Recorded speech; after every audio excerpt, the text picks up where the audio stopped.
everybody. I hope you enjoyed my market footage intro. My name is Abby. Welcome back to my channel. Thank you to the people that have already subscribed. I'm just starting out, so that is exciting that I'm getting a few views. And I'm gonna be straight up. This is my weekly market recap video, and it's gonna be a short one. So grab a whip. That's only gonna take you a couple more minutes to finish. Grab a hot drink, and it might not even be cold by the time this video is done because I only made 3 sales yesterday. So this is a free market that is available for local vendors every weekend. It's normally on Sunday afternoons, but the organizers decided to switch it up to Saturdays to try to pick up foot traffic. That might not have been a good idea because it was even slower than usual, but I'm not quitting on this market yet. It just started in the wintertime, maybe in January, because I remember just being absolutely freezing the first couple times that I did it. And the people are very cool. They want this market to be successful. They want consistency in their vendors, so it's not annoying to them that I'm there every weekend. It just, the foot traffic thing is not yet happening, but I like the idea of kind of being an OG for when it does take off, and I think it will. It's just hasn't yet. And maybe part of the reason that it was not so great yesterday was, oh my God, was it hot? It was so hot. My phone, I think, said it was 93 degrees, but when you set up your tent on the asphalt and there is a busy, trafficy street behind you, it was so hot. How many times am I gonna say that? But I was a puddle by the time I got everything out of my car and set up. Thank God I got a very nearby parking place because I just even the extra 50 steps would have been too much because it was hot. And I'm gonna say that. That's the last time I'm gonna say it. I'm not gonna complain about the temperature in that market, and I'm gonna stop saying that. The market started at 3. I was set up probably 15 minutes prior to that, mainly because my last weekend market was so successful and I haven't anywhere near caught up on inventory. I feel like it was very late, as you can see in the video. I usually have way more stuff than that. But it was 3 o'clock, and then it was 4 o'clock, and it wasn't just me, that there were just no people getting out of their cars that day. So I did not write down the time, but it was 4 something, and a lady by herself came in and was cruising around a little bit, and she saw me and she was like, hey, I've bought some things for you before. Don't you have a thing where like you buy so many things and then you get, and I was like, no, that's not me. And then she started saying, yeah, I bought this crab from you. And she explained it in a way that it was very obviously me, but I don't run any kind of like buy and get promotion. I mark things down when they've been in the market, when they've been there for too long, but and she's kind of looking around, and she's like, oh, I just love all this stuff. I have $20. And I'm like, well, everything over here is 10. And I said, the ducks are really popular and the tacos are really popular. And she picks up a duck. Man, I need to make more because I run out of those. And the tacos don't move as fast as I want to, but they're starting to, especially because I started offering, okay, I say I don't do offers, but I made a bunch of beer coasters a couple months ago because I thought they would be a hit at a brewery. They were not.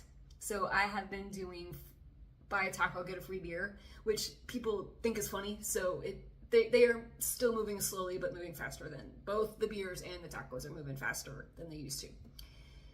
So she picks up a duck, she picks up a beer and a taco, and she's just kind of looking at me like, don't you do a thing where, and I said, why don't you look over there and pick something off of the $5 grid wall where I keep keychains and my Pop-Tarts, and they've been moving at $5. So she picks up this elephant, which frankly I was kind of happy to get rid of anyway. I have had that thing for too long, and just between you and me, it's kind of phallic. So I didn't even like putting it on my wall, but I also didn't want to throw it away either. The elephant is gone. That is the good thing. And so she opens up her wallet and she's like, I have $19. At first she said I have $18. And I was like, well, those are each 10. And I didn't say like, you're getting something free on top of that. And then she starts counting her change.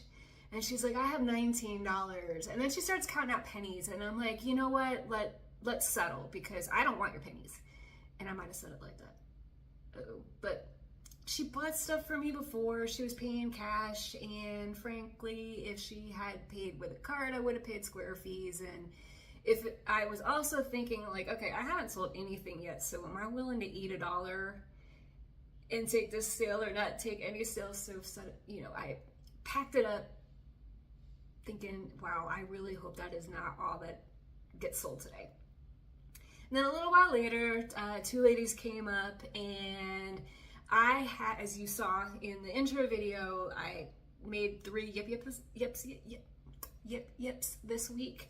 And I had them hanging front and center in my tent. Somebody walked up and was like, oh, and knew immediately, like, those are from Sesame Street. And she wanted one. And she was just like, I'm gonna get it. How much are they? And I said, they are $25. And she did not blink at that price. And then she and her friend were talking and she was like, what do you use these for? And I did butt in and I said, well, when I was making them, I thought they would be good for kids to store their pajamas. Like, I wouldn't use it for dirty laundry because there's stuffing in those eyes and I wouldn't want to wash it too often. And I think our friend suggested, oh, that would be great for kids to store their clean socks. And she's like, I want this to be a purse. And so now, challenge accepted. I'm gonna figure out how to make a yip purse. When, you know, like I don't have 100 other ideas of things that I want to do, but that is gonna make my list of future projects. Stay tuned. I might have something like that in a couple of weeks. So she paid with Square. That puts me there at $19 plus $25. And I'm just in my chair turning into a puddle, sweating, drinking water, crocheting a market bag, just trying to stay busy. The lady next to me is complaining a lot, but I'm trying to be nice. And the traffic behind me was loud and trying to listen to her. And then towards the end, a group came up. It was a few couples, and the gentleman looked over at my bookshelf where I have my bags. He looks at me and he starts showing me pictures on his phone of similar looking bags that he saw when he was in Greece. And he was like, yeah, I went to Greece and they had these bags there and they were thousands of dollars and people are buying them. And I saw them and I'm like, yeah, I believe you. And he's explaining, yeah, they're made out of fiberglass. And I'm just like, okay, what's your point? And then he looks at this bag that I have had since my very first market last fall. And he picks it up and he says, how much? I said $50. He said, great. And then one of his friends were like, hey, what are you doing over there? And he's like, I'm buying a purse for your sister. Don't tell her. So I'm assuming that was the purchaser's wife. And so that was that. My grand total for the day, $94. Booth fees, $0. Am I disappointed? A little. I was excited that the market was going to be on Saturday. I thought that may have helped with the foot traffic a little bit, but I am $94 richer than I was last week. So thank you for that very short video.